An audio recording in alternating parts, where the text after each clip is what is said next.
ಲೋಕಸಭಾ ಚುನಾವಣಾ ಕಣದಲ್ಲಿರುವ ಕೇಂದ್ರ ಸಚಿವೆ ಶೋಭಾ ಕರಂದ್ಲಾಜೆ ವಿಶಿಷ್ಟವಾಗಿ ಪ್ರಚಾರ ನಡೆಸಿದ್ರು. ಬೆಂಗಳೂರಿನ ಮಲ್ಲೇಶ್ವರಂನಲ್ಲಿರುವ ಹವ್ಯಕ ಭವನದಲ್ಲಿ ಆಯೋಜಿಸಲಾಗಿದ್ದ ಕಾಫಿ ವಿತ್ ಶೋಭಾ ಕರಂದ್ಲಾಜೆ ಅನ್ನೋ ಕಾರ್ಯಕ್ರಮದಲ್ಲಿ ಶೋಭಾ ಕರಂದ್ಲಾಜೆ ಭಾಗಿಯಾದರು. ಮಾಜಿ ಡಿಸಿಎಂ ಡಾಕ್ಟರ್ ಅಶ್ವಥ್ ನಾರಾಯಣ್ ಅವರೊಂದಿಗೆ ಸಂವಾದದಲ್ಲಿ ಭಾಗಿಯಾದ ಅವರು ಪ್ರಧಾನಿ ನರೇಂದ್ರ ಮೋದಿ ಸರ್ಕಾರದ ಸಾಧನೆ ಮತ್ತು ಸಿಲಿಕಾನ್ ಸಿಟಿಯ ಬೆಳವಣಿಗೆಗೆ ಮೋದಿ ಕೊಡುಗೆಗಳ ಕುರಿತು ವಿವರಿಸಿದ್ರು. ಏರ್ಪೋರ್ಟ್, ರೈಲು ಸಂಪರ್ಕ, ಮೆಟ್ರೋ, ಉದ್ಯೋಗ ಸೃಷ್ಟಿಯ ಕುರಿತಾದ ಪ್ರಶ್ನೆಗಳಿಗೆ ಸಚಿವೆ ಶೋಭಾ ಉತ್ತರಿಸಿ ಮತ್ತೊಂದು ಬಾರಿಗೆ ಅವಕಾಶ ನೀಡುವಂತೆ ಮನವಿ ಮಾಡಿದ್ರು. ಉಡುಪಿ ಚಿಕ್ಕಮಗಳೂರು ಲೋಕಸಭಾ ಕ್ಷೇತ್ರದಲ್ಲಿ ಅತಿ ಹೆಚ್ಚು ಕದನ ಕುತೂಹಲಕ್ಕೆ ಕಾರಣವಾಗಿದೆ. ಇದರ ಮಧ್ಯೆ ನಕ್ಸಲ್ ಪೀಡಿತ ಪ್ರದೇಶಗಳು ನಕ್ಸಲರು ಇಲ್ಲ ಎನ್ನುವ ಹೊತ್ತಿಗೆ ದಕ್ಷಿಣ ಕನ್ನಡ ಜಿಲ್ಲೆಯಲ್ಲಿ ಮತ್ತೆ ನಕ್ಸಲರು ಸದ್ದು ಮಾಡ್ತಾ ಇದ್ದಾರೆ. ಇದು ಸಹಜವಾಗಿ ಆತಂಕಕ್ಕೆ ಕಾರಣವಾಗಿರುವ ಹಿನ್ನೆಲೆಯಲ್ಲಿ ಹೆಚ್ಚಿನ ಭದ್ರತೆಯತ್ತ ಉಡುಪಿ ಚಿಕ್ಕಮಗಳೂರು ಜಿಲ್ಲಾಡಳಿತ ಮುಂದಾಗಿದ್ದು ಒಟ್ಟು 8 ವಿಧಾನಸಭಾ ಕ್ಷೇತ್ರಗಳ ಪೈಕಿ 4 ಕ್ಷೇತ್ರಗಳು ನಕ್ಸಲ್ ಪೀಡಿತ ಪ್ರದೇಶವಾಗಿದ್ದು ಕುಂದಾಪುರ, ಕಾರ್ಕಳ, ಶೃಂಗೇರಿ, ಮೂಡಿಗೆರೆಯ ಕಳಸ, ಕುದುರೆಮುಖ, ಬಲಿಗೆ, ಕೊಪ್ಪಾದ, ಬಸರಿಕಟ್ಟೆ, ವಡೇರಮಠ ಸೇರಿದಂತೆ 16 ಹಳ್ಳಿಗಳು ನಕ್ಸಲ್ ಪೀಡಿತ ಪ್ರದೇಶಗಳಾಗಿವೆ. ಮಲೆನಾಡು ಭಾಗವಾದ್ದರಿಂದ ಇಲ್ಲಿ ಮತದಾನ ಮಾಡೋರು ಕೂಡ ಕಡಿಮೆ. ಹಾಗಾಗಿ ನಕ್ಸಲ್ ಪೀಡಿತ ಪ್ರದೇಶವಾದ್ದರಿಂದ ಜಿಲ್ಲಾಡಳಿತ ಈ ಚುನಾವಣೆಯಲ್ಲಿ ನಕ್ಸಲ್ ಪೀಡಿತ ಗ್ರಾಮಗಳ ಮೇಲೆ ತುಸು ಹೆಚ್ಚಿನ ಗಮನ ಹರಿಸಿದೆ. ಕೊಳವೆಬಾವಿಯಲ್ಲಿ ಸಿಲುಕಿ ಬರೋಬ್ಬರಿ 20 ಗಂಟೆಗಳ ಕಾಲ ಸಾವಿನೊಂದಿಗೆ ಸೆಣಸಿ ಮೃತ್ಯುಂಜಯನಾಗಿ ಹೊರಬಂದಿದ್ದ ಸಾತ್ವಿಕ್ನನ್ನ ಆಸ್ಪತ್ರೆಯಿಂದ ಡಿಸ್ಚಾರ್ಜ್ ಮಾಡಲಾಗಿದೆ. ವಿಜಯಪುರ ಜಿಲ್ಲಾಸ್ಪತ್ರೆಗೆ ದಾಖಲಿಸಿ ಸಾತ್ವಿಕ್ಗೆ ಚಿಕಿತ್ಸೆ ನೀಡಲಾಗ್ತಾ ಇತ್ತು. ವೈದ್ಯರು ಸಾತ್ವಿಕ್ ಬ್ಯಾಕ್ ಬೋನ್ ಸ್ಕ್ರೀನಿಂಗ್ ನಡೆಸಿದ್ರು. ವರದಿ ನಾರ್ಮಲ್ ಬಂದ ಹಿನ್ನೆಲೆ ಆಸ್ಪತ್ರೆಯಿಂದ ಡಿಸ್ಚಾರ್ಜ್ ಮಾಡಲಾಯಿತು. ಕೇಕ್ ಕತ್ತರಿಸಿ ಮಗುವನ್ನ ಆಸ್ಪತ್ರೆ ಸಿಬ್ಬಂದಿ ಬೀಳ್ಕೊಟ್ರು. ಸಾತ್ವಿಕ್ ಪೋಷಕರ ಮಗನನ್ನ ಎತ್ತಿಕೊಂಡು ಸಂಭ್ರಮದಿಂದ ಮನೆ ಕಡೆಗೆ ಹೆಜ್ಜೆ ಹಾಕಿದ್ರು. ಪ್ರತಿ ವರ್ಷದಂತೆ ಈ ವರ್ಷವೂ ಮಹಾರಾಷ್ಟ್ರದ ದೇಗಲೂರಿನಿಂದ ಮೈಲಾರ ಮಲ್ಲಣ್ಣನ ಸುಕ್ಷೇತ್ರದವರೆಗೂ ಭಕ್ತರು ಪಾದಯಾತ್ರೆಯನ್ನು ನಡೆಸಿದ್ರು. ದೇಗಲೂರಿನ ಶ್ರೀ ಗುಂಡಾ ಮಹಾರಾಜ ಸಂಸ್ಥಾನ ಮಠದಿಂದ ಆರಂಭವಾಗುವ ಪಾದಯಾತ್ರೆಯಲ್ಲಿ ತೆಲಂಗಾಣ, ಮಹಾರಾಷ್ಟ್ರ, ಕರ್ನಾಟಕದ ಭಕ್ತರು ಸಹ ಪಾಲ್ಗೊಳ್ತಾರೆ. 6 ದಿನ ನಡೆಯುವ ಪಾದಯಾತ್ರೆಯಲ್ಲಿ ಭಕ್ತರು ಭಜನೆ, ಕೀರ್ತನೆ ನಡೆಸುತ್ತಾ ಮೈಲಾರ ಮಲ್ಲಣ್ಣ ದೇವಸ್ಥಾನದಲ್ಲಿ ಸಮಾಪ್ತಿಗೊಳಿಸುತ್ತಾರೆ. ಶ್ರೀ ಗುಂಡಾ ಮಹಾರಾಜ ಶ್ರೀಗಳ ನೇತೃತ್ವದಲ್ಲಿ ಪಾದಯಾತ್ರೆ ನಡೆಯುತ್ತದೆ. ಪಾದಯಾತ್ರೆ ನಡೆಯುವ ದಾರಿ ಉದ್ದಕ್ಕೂ ಅಲ್ಲಲ್ಲಿ ಪಾದಯಾತ್ರಿ ಭಕ್ತಾದಿಗಳಿಗೆ ಊಟ, ಕುಡಿಯುವ ನೀರು, ಮಜ್ಜಿಗೆಯ ವ್ಯವಸ್ಥೆ ಕಲ್ಪಿಸಲಾಗುತ್ತೆ. ಬೆಂಗಳೂರು ವೈದ್ಯಕೀಯ ಹಾಸ್ಟೆಲ್ನಲ್ಲಿದ್ದ ವಿದ್ಯಾರ್ಥಿಯರು ಏಕಾಏಕಿ ವಾಂತಿ ಭೇದಿಯಿಂದ ಅಸ್ವಸ್ಥಗೊಂಡು ಆಸ್ಪತ್ರೆ ಸೇರಿದ್ರು. ಇನ್ನು ಹಾಸ್ಟೆಲ್ ವಾರ್ಡನ್ ಅಖಿಲಾಂಡೇಶ್ವರಿಯನ್ನ ಸಸ್ಪೆಂಡ್ ಮಾಡಿ medical college dean Ramesh Krishna ಆದೇಶವನ್ನ ಹೊರಡಿಸಿದ್ದಾರೆ. ಇದರ ಜೊತೆಗೆ ಉತ್ತಮ ಗುಣಮಟ್ಟದ ಊಟ ನೀಡುವಂತೆ ಸೂಚನೆ ನೀಡಲಾಯಿತು. ಹಾಸ್ಟೆಲ್ ರೂಮ್, ಕಿಚನ್, ಶೌಚಾಲಯವನ್ನ ದಿನನಿತ್ಯ ಶಿಫ್ಟ್ನಂತೆ ಸ್ವಚ್ಛಗೊಳಿಸಬೇಕು ಅಂತ ಸೂಚಿಸಲಾಯಿತು.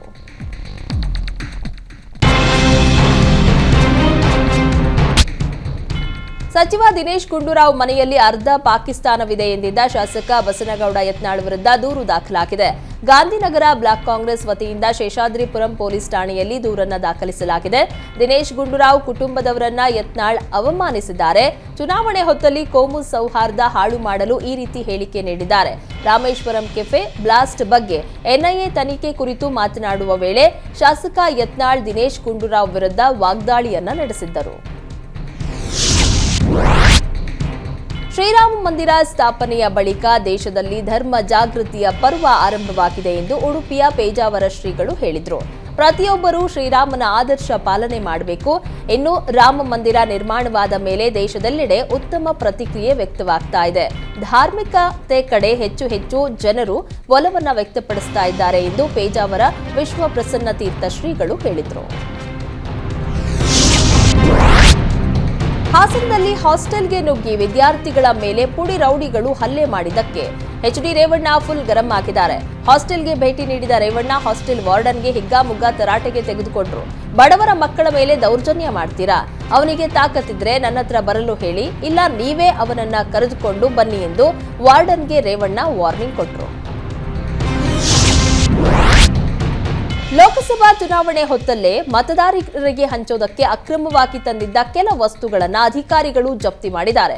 ಹಾವೇರಿ ಜಿಲ್ಲೆ ರಾಣೆಬೆನ್ನೂರಿನ ಎಂಜಿ ರಸ್ತೆಯಲ್ಲಿರುವ ಗೋದಾಮಿನ ಮೇಲೆ ದಾಳಿ ನಡೆಸಿದ ಅಧಿಕಾರಿಗಳು 5.5 ಲಕ್ಷ ರೂಪಾಯಿ ಮೌಲ್ಯದ ವಸ್ತುಗಳನ್ನು ವಶಕ್ಕೆ ಪಡೆದುಕೊಂಡರು. ಸುರೇಶ್ ಕುಮಾರ್ ಎಂಬುವವರಿಗೆ ಸೇರಿದ ಗೋದಾಮಿನ ಮೇಲೆ ಶಿವಕುಮಾರ್ ನೇತೃತ್ವದಲ್ಲಿ ದಾಳಿ ನಡೆಸಿ ಅಕ್ರಮವಾಗಿ ಇಟ್ಟಿದ್ದ 528 ಕುಕ್ಕರ್ಗಳು, 316 ಫ್ಯಾನ್ಗಳು, 126 ಮಿಕ್ಸಿ ಹಾಗೂ 8 ಗ್ಯಾಸ್ ಸ್ಟವ್ಗಳನ್ನು ವಶಕ್ಕೆ ಪಡೆದುಕೊಂಡರು. ಉತ್ತರ ಪ್ರದೇಶದ ಗಾಜಿಯಾಬಾದ್ನಲ್ಲಿ ಪ್ರಧಾನಿ ನರೇಂದ್ರ ಮೋದಿ ಚುನಾವಣಾ ರಣಕಹಳೆ ಮೊಳಗಿಸಿದ್ದಾರೆ. ಗಾಜಿಯಾಬಾದ್ನಲ್ಲಿ ಪ್ರಧಾನಿ ಮೋದಿ ರೋಡ್ ಶೋ ನಡೆಸಿದ್ರು. ದಾರಿಯುದ್ದಕ್ಕೂ ಅಭಿಮಾನಿಗಳು ಮೋದಿ ಮೋದಿ ಅಂತ ಜೈಕಾರ ಹಾಕಿದ್ರು. ದೆಹಲಿ ಅಬಕಾರಿ ನೀತಿ ಹಗರಣ ಸಂಬಂಧಿತ ಅಕ್ರಮ ಹಣ ವರ್ಗಾವಣೆ ಪ್ರಕರಣದಲ್ಲಿ ತಿಹಾರ್ ಜೈಲಿನಲ್ಲಿ ಬಂಧಿತರಾಗಿರುವ ತೆಲಂಗಾಣ ಮಾಜಿ ಸಿಎಂ ಕೆಸಿಆರ್ ಪುತ್ರಿ ಬಿಆರ್ಎಸ್ ನಾಯಕಿ ಕೆ ಕವಿತಾ ಸಿಬಿಐ ವಿಚಾರಣೆ ನಡೆಸಲು ಅವಕಾಶ ನೀಡಬಾರದು ಅಂತ ಕೋರಿ ಅರ್ಜಿಯನ್ನ ಸಲ್ಲಿಸಲಾಗಿದೆ. ಪ್ರಕರಣದಲ್ಲಿ ನಡೆದ ಭ್ರಷ್ಟಾಚಾರ ಕುರಿತು ತನಿಖೆ ನಡೆಸಲು ಕವಿತಾ ವಿಚಾರಣೆಗೆ ಅವಕಾಶ ಕೋರಿದ್ದ ಸಿಬಿಐಗೆ ಕೋರ್ಟ್ ಅನುಮತಿ ನೀಡಿತ್ತು. ಇದರ ವಿರುದ್ಧ ಬಿಆರ್ಎಸ್ ಎಂಎಲ್ಸಿ ಕೋರ್ಟ್ನಲ್ಲಿ ಸವಾಲು ಮಾಡಿದ್ದಾರೆ. ಸಿಬಿಐ ಅಧಿಕಾರಿಗಳು ತಮ್ಮನ್ನ ಪ್ರಶ್ನಿಸದಂತೆ ತಡೆಯಬೇಕು ಅಂತ ಅವರು ಅರ್ಜಿಯಲ್ಲಿ ಕೋರಿದ್ದಾರೆ. 2022ರ ಸ್ಫೋಟ ಪ್ರಕರಣಕ್ಕೆ ಸಂಬಂಧಿಸಿದಂತೆ ಎನ್ಐಎ ಅಧಿಕಾರಿಗಳ ತಂಡ ಪಶ್ಚಿಮ ಬಂಗಾಳದ ಪೂರ್ವ ಮಿಡ್ನಾಪುರ ಜಿಲ್ಲೆಯ ಭೂಪತಿ ನಗರದಲ್ಲಿ 2 ಟಿಎಂಸಿ ಕಾರ್ಯಕರ್ತರನ್ನ ಬಂಧಿಸಿದ ನಂತರ ಅವರ ಮೇಲೆ ದಾಳಿ ನಡೆಸಲಾಗಿದೆ. ಘಟನೆಯಲ್ಲಿ 2 ಎನ್ಐಎ ಅಧಿಕಾರಿಗಳಿಗೆ ಗಾಯಗಳಾಗಿದ್ದು ಅವರ ಮೇಲೆ ಕಲ್ಲು ತೂರಾಟ ನಡೆಸಲಾಗಿದೆ ಮತ್ತು ಅವರ ವಾಹನಗಳನ್ನು ಧ್ವಂಸಗೊಳಿಸಲಾಗಿದೆ. ಎನ್ಐಎ ಮತ್ತು ಇತರ ಏಜೆನ್ಸಿಗಳ ವಿರುದ್ಧ ವಾಗ್ದಾಳಿ ನಡೆಸಿದ ಪಶ್ಚಿಮ ಬಂಗಾಳದ ಮುಖ್ಯಮಂತ್ರಿ ಮಮತಾ ಬ್ಯಾನರ್ಜಿ ಮಧ್ಯರಾತ್ರಿ ಮತ್ತು ಚುನಾವಣೆಗೆ ಮುನ್ನ ದಾಳಿಗಳನ್ನು ಏಕೆ ನಡೆಸಲಾಯಿತು ಅಂತ ಪ್ರಶ್ನಿಸಿದ್ದಾರೆ. ಲೋಕಸಭಾ ಚುನಾವಣೆ ಹೊತ್ತಲ್ಲೇ ಭಾರತದ ಮೇಲೆ ಪ್ರಭಾವ ಬೀರಲು ಚೀನಾ ಕುತಂತ್ರ ನಡೆಸ್ತಾ ಇದೆ. ಚೀನಾದ ಸಂಚಿನ ಬಗ್ಗೆ ಭಾರತಕ್ಕೆ ಮೈಕ್ರೋಸಾಫ್ಟ್ ಎಚ್ಚರಿಕೆ ನೀಡಿದೆ.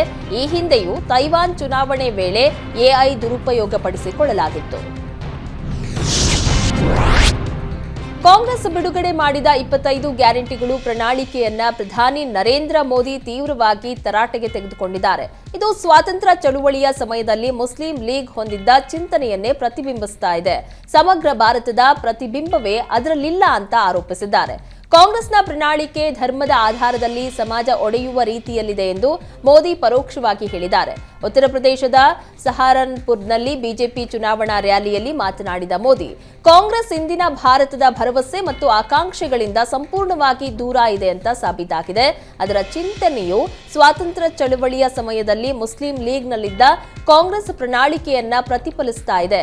ಇದರಲ್ಲಿ ಇಡೀ ದೇಶದ ಆಶೋತ್ತರ ಈಡೇರಿಸುವ ಅಂಶ ಇಲ್ಲ, ಬದಲಾಗಿ ಎಡಪಂಥೀಯರ ಚಾಪು ಪ್ರಣಾಳಿಕೆಯಲ್ಲಿ ಸ್ಪಷ್ಟವಾಗಿ ಕಾಣಿಸ್ತಾ ಇದೆ ಅಂತ ಟೀಕಿಸಿದ್ರು.